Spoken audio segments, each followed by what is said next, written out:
Hey, everybody out there. Thanks for joining us today for a special Geneva Upgrade webinar. I'm Mike Henderson with Fruition Partners Marketing, and I'll be acting as today's MC. We do have a lot to cover in only 30 minutes, so I will pass things off to our presenter very shortly. But before I do that, I just want to talk a little bit about the slide that you see up on the screen right now. So in case you haven't figured out, everybody who is attending today's webinar is automatically enrolled in today's special raffle, in which we are giving one attendee a free voucher to a private Geneva Upgrade workshop. A little background on that, the Geneva Upgrade workshop is a half-day workshop in which one of our senior architects comes to your organization to cover all the essentials with Geneva, along with general upgrade best practices. That way you're do-it-yourself ready when it comes time to upgrade to Geneva or any of the releases that follow. So again, we will be randomly choosing a winner at the end of the webinar. So be sure to stick around because there is a very good chance that you will win. So here's the title slide. No need to really cover anything on that. Today's presenter, Shane Brazil, happy to have him here. He's been with Fruition for, I'd say, over 6 years now. So he's done a ton of upgrades dating back to the Aspen days, even prior. So definitely a lot of experience. So happy to have him here to share some of the top Geneva features and upgrade best practices with you. Last thing for me, guys, webinar participation. If you joined us for a webinar in the past, you know we'd like to keep things engaging. We don't necessarily have a designated Q&A at the end, so we encourage you to ask questions throughout the webinar. I'll be keeping a close eye on that question box. If you prefer to use social, you can do that as well. Our Twitter info is up on the screen. And last but not least, we do have actually one poll today, which I believe is on one of the next couple slides. So be on the lookout for that, and please participate if able to. So with that, I'm going to go ahead and actually pass things off to Shane and get things started here. Thanks, Shane. Perfect. Thanks, Mike. So thanks, everybody, for joining today. So what we're actually going to talk about are essentially what's coming in Geneva. So if you've had a chance or haven't had a chance to take a look at the release notes, you'll have seen or will shortly find out how much functionality has really changed in Geneva. So ServiceNow did a great job including a bunch of robust features and functionality and new applications in Geneva. So the first thing we're actually going to do before we get started is kick off our first poll. So I'm going to turn it over to Mike to just kick that off really quick. Yeah, thanks, Shane. So just to get an idea of where everybody's at currently with ServiceNow, the question is simple. Which ServiceNow release are you currently on? Options are Dublin, Eureka, Fuji, Geneva, and then I don't know. So we'll give everybody about 10 seconds to vote, and then we will close the poll and share the results with you. Looks like a couple votes still coming in. So I will close the poll in 5, 4, 3, 2, 1. And here are the results. Again, the poll was which ServiceNow release are you currently on? 3% Dublin, which is good. 35% Eureka, 57% Fuji, 3% Geneva, congrats to you guys, and then 2% I don't know. So again, hopefully this gives you guys an idea where your organization currently stacks up against fellow ServiceNow users. So I'll go ahead and hide that and pass it back to Shane. Perfect. So if we take a look now, what I kind of want to call out here via kind of a transition is all the different applications that were introduced. So if you see here, right, customer service, security operations, vulnerability response, and service mapping being Service Watch now built into the platform, are all new applications as part of the platform. What you see here next is the blue boxes that are outlining all the things that were updated or enhanced and additional functionality added. So if we actually go and look at kind of what we're going to cover today, is really focus on a few critical apps. So the first one being user experience, the second one being ServiceNow's new customer service application, third being our HR service management application. We're going to cover project and demand together, and then finally wrap up with change management. So since those are the most common applications that are used, or what seems to be a big ask in the marketplace today. So like I mentioned, we'll actually kick it off with user experience in the new UI that ServiceNow rolled out that they're calling UI 16. So if you've been through a few upgrades, right, you know that ServiceNow made a pretty dramatic UI shift in Eureka, another one in Fuji, and now once again in Geneva, enhancing the user experience and ensuring that the product is, essentially supported on multiple platforms and web browsers, right? So the main things I wanted to call out here were really the ability to add favorites has changed a little bit. So if you're familiar with the blue stars today, that's essentially changed places on the left-hand navigation. Another thing is actually navigation history, so seeing the most recent places you've navigated in the platform, so you can easily refer back or click through that history. Another big one, if you've heard of Connect, which is ServiceNow's new social and chat platform that's truly integrated throughout the product, the ability to see a user's presence. So when you're clicking into records and seeing who's working on things, you can actually see what users are looking at that record. Are they idle? Are they active? All that kind of great social functionality that we're used to with other platforms today. A couple things that have moved, right? So the impersonation, logout capabilities have moved under the username there with that little drop-down arrow. And then the Connect sidebar. So I already mentioned some of the Connect platform, but the ability to easily kind of add chat messages in the interface and things like that are all done via that Connect sidebar link. A couple other things I wanted to call out that I thought were pretty cool and are part of Geneva are the first one being a user guide.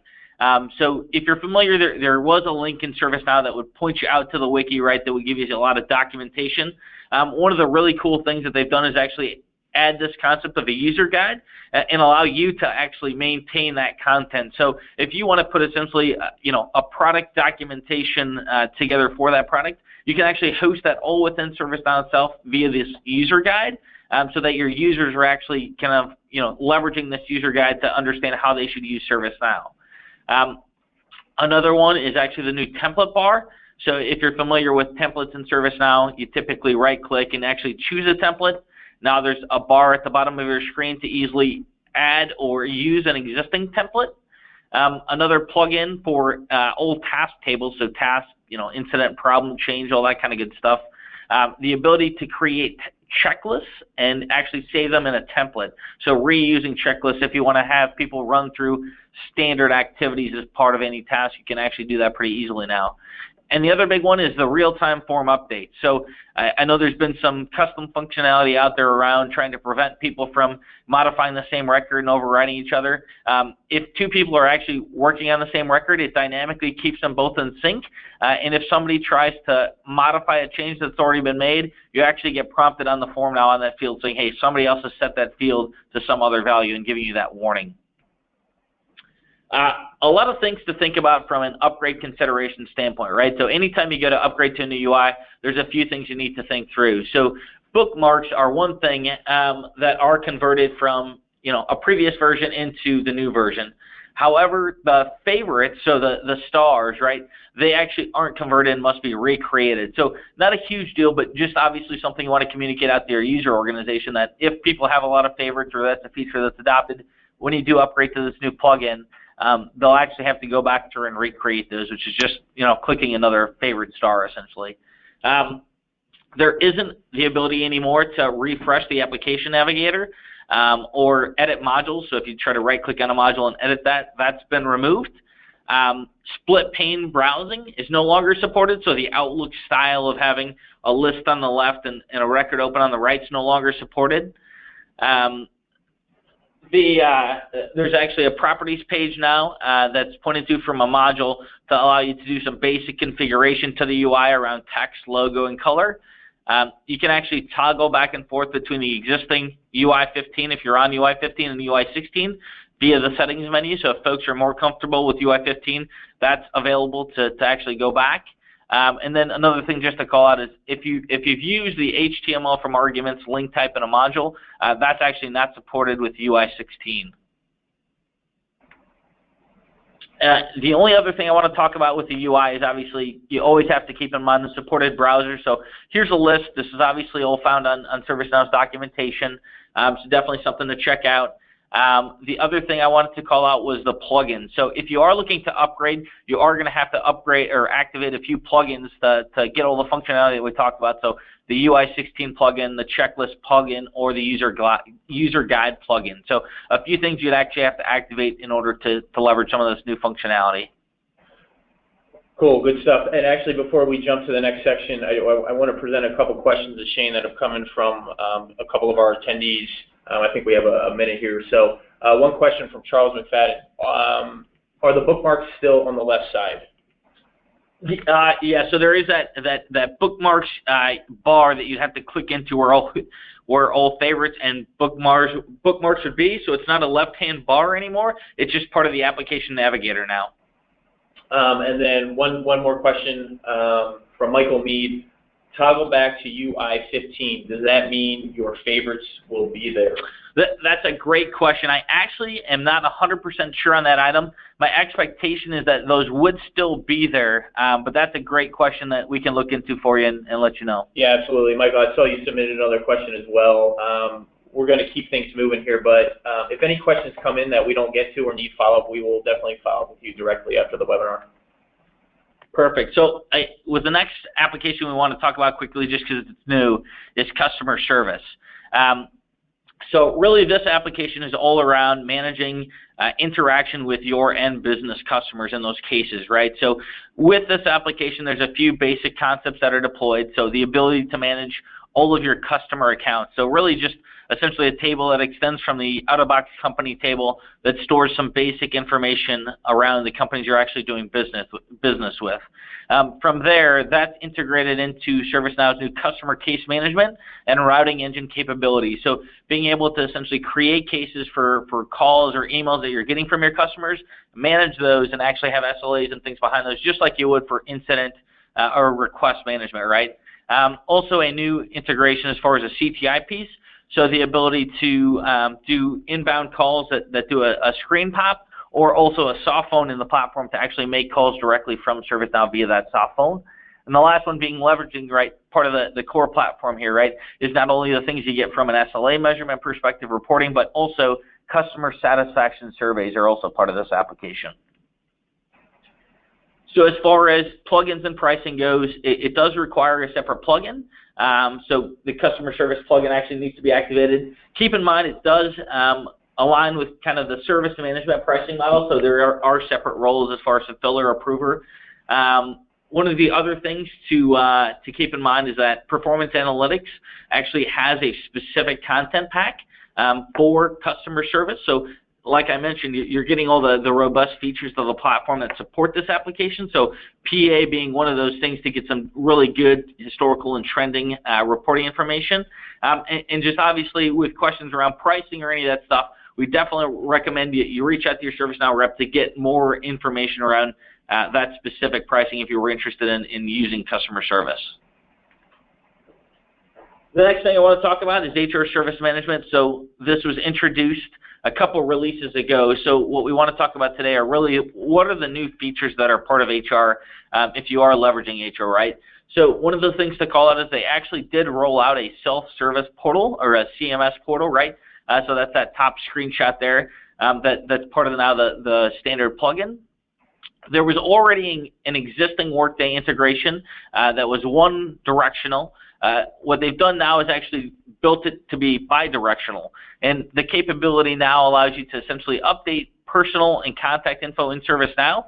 So if you're updating the data on your profile, essentially, and then pushing that out to Workday to have Workday updated so those two stay in sync and allow users to manage their profile.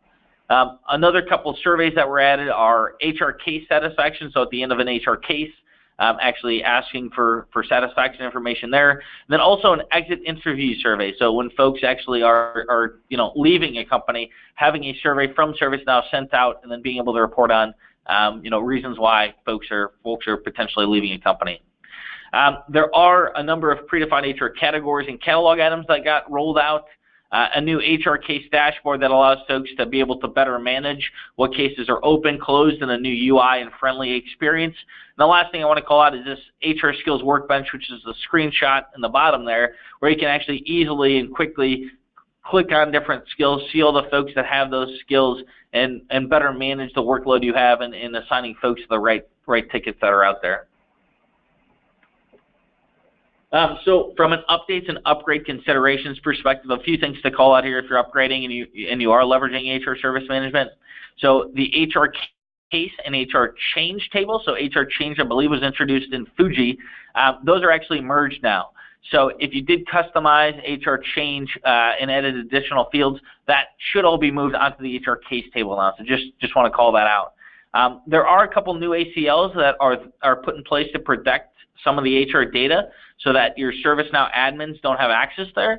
So if you do start to upgrade and see some interesting behavior from an admin perspective, be aware that there's actually some new ACLs in place to help kind of separate that data out from admin reach. And then obviously a number of plugins. So if you're not using this today, right, ways to activate it are all through plugins. And obviously this is a separate application, just like customer service, right? So there are different roles and things like that. So, reach out to your ServiceNow rep again for information if you haven't already purchased this and were interested in doing so. Next thing I want to talk about, project and demand management. This is an area where ServiceNow has focused a lot of time, and a lot of folks are really starting to take advantage of the functionality that's part of Geneva. The first one that I'm the most excited about is TeamSpace.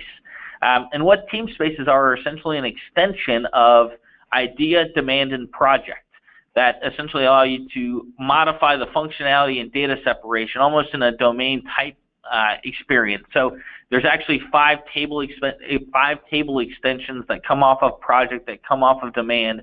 So you can actually have a marketing project application in a facilities project management application, right? So that allows you to kind of separate that data out and extend the out-of-box project and demand management functionality. Another big one is the planning console. So if you're familiar with the Gantt chart, they've actually replaced it now with the planning console that allows you to drag, drop, create dependencies and things like that. And you can see there's actually a couple dependencies that are now supported. So a lot of great functionality from a UI perspective and just back-end functionality to help you build out some of the different functionality you might need to support a marketing, project management, PMO versus facilities. One thing I guess from calling out, if you do upgrade, you're going to notice that roles have changed. So with the concept of having TeamSpaces, that essentially means that there are 5 potential project management applications, all supported by that underpinning project management capability. So with that, there's actually now a couple different roles. So there's the IT project portfolio user, the IT project user, and the IT project manager roles that are essentially the out-of-box starting point for project management. So those all are essentially migrated when you do upgrade. So if you notice anything around roles, that addition of TeamSpaces is what's driving that. So you can actually separate out the data between the various groups that are using project and demand management in ServiceNow. And now seems like another good opportunity for me to jump in here and present another question to Shane, specifically around project and demand management, and it's actually related to TeamSpaces. So Jimmy Oliver is asking, is there a limit to the number of TeamSpaces available? So that's a great question. So there are actually 5 plugins today out of box that you can activate as far as TeamSpaces go. So there is a limit of 5. Now you could technically, create another extension without the plugin and have to do some of that work. But as far as TeamSpaces go, there are only 5 plugins that are available today out of box. Okay, and one more question from Connie. Is project and demand an extra cost option? Great question. Yeah, so project and demand are separate from the typical ITSM application. So ServiceNow's kind of pricing architecture, right, is that there's the ITSM or service management products, and then there's the business applications, right? So project management, demand, and all those things. So they are separate from a ServiceNow pricing perspective, and that's definitely where you want to reach out to your rep to get more info on how that's priced and all that kind of good stuff. But good questions. Okay, back to you, Shane. Perfect. So we're going to wrap it up with change management, since I know a lot of folks obviously are very familiar or have implemented change, and really excited about some of the features that ServiceNow rolled out with change. One of the big things that obviously our customers have always asked for, right, are standard change catalogs. So the ability to create templates and a predefined change that doesn't need to go through the rigorous change approval process that normal changes do. So ServiceNow actually has now a standard change catalog that folks can choose from. So you can actually either set up and request a new standard change be created, or choose from an existing one that actually then creates your change request for you. And there's actually a pretty intuitive properties page that helps you determine what fields are mandatory versus read-only and all that kind of good stuff. So really flexible and easily configurable standard change catalog.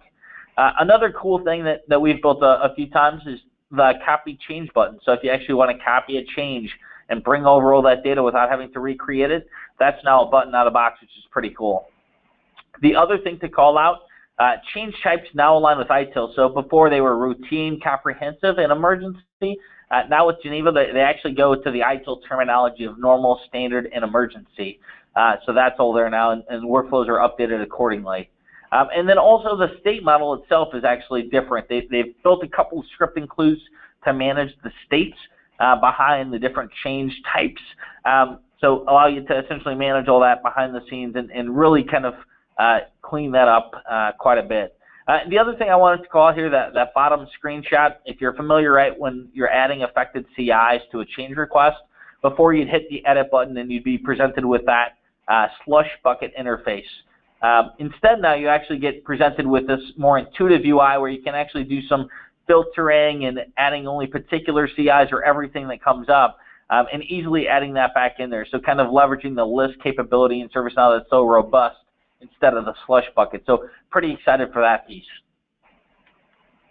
As far as upgrade considerations, obviously with the types that are changing and the states, it's not activated by default, right? So if you've done a lot of work to change management in the past around modifying states or types, when you upgrade, you shouldn't run into any problems there, because you actually aren't going to see those changes take place until you update or activate one of these plugins. So you'll see here 3 plugins around core, state model, and standard change catalog. So if you're deployed brand new on Geneva, you'll see all those features as part of your product out of box. If you haven't, that's going to be where you're going to have to actually go through and decide what features you want to keep, or do you want to actually go and try to move back to the new standard out-of-box features for type and state. Okay, so that basically covers all the primary segments that Shane actually wanted to cover today. So now actually might be a good time for us to catch up to some of the questions that have come in that we haven't had a chance to get to yet, since we still have a couple minutes. And yeah, we will be announcing the winner of the Geneva Upgrade Workshop in a few minutes, so stick around. I want to get back to a question from Michael Mead earlier, and I believe this question came in when we were talking about the new features versus the updated features. So Michael's question is, did I hear some additions to the platform, meaning they do not require a new license? For example, we own ITSM automation and HR automation. Is there something new that we now own via our ITSM automation license? Yeah, so as far as pricing goes, that's something that we're going to encourage you to work with your ServiceNow rep on. There's, from a application perspective, right, being customer service, let's say, that is a new application and would require licenses to use that. So if you use ITSM today, that doesn't mean you get to use customer service, right? You have to be licensed for those applications. So that's something we definitely encourage you to reach out to your ServiceNow rep and talk through those, because they're going to be able to provide you a lot more information around your contract, what you have licenses for, and what you potentially would need to buy them for. Thanks, Shane. And let's get to one more question here that's been hanging out there for a little while now. The question is, can split pane be used in UI 15, or is it gone completely?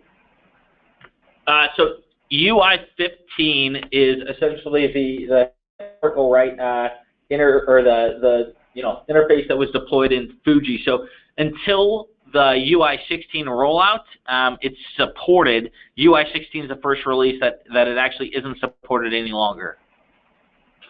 Thanks, Shane. Let's do one more here. Sherry, is asking copy change button.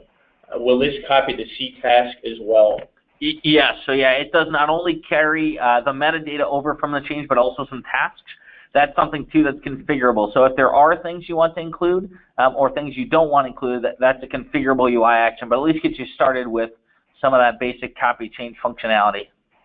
Great, good stuff. All right, so I need to make a couple of closing remarks here, and then we will announce the winner. I know we tried to cram a lot into 30 minutes, so there is a ton more to Geneva than what we covered today. The first thing I actually want to address, though, is we had a couple of questions asking if the deck will be shared with folks.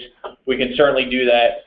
Also keep in mind that today's webinar was recorded, so it will be available on fruitionpartners.com probably sometime early next week, so you can check out our website and find it there.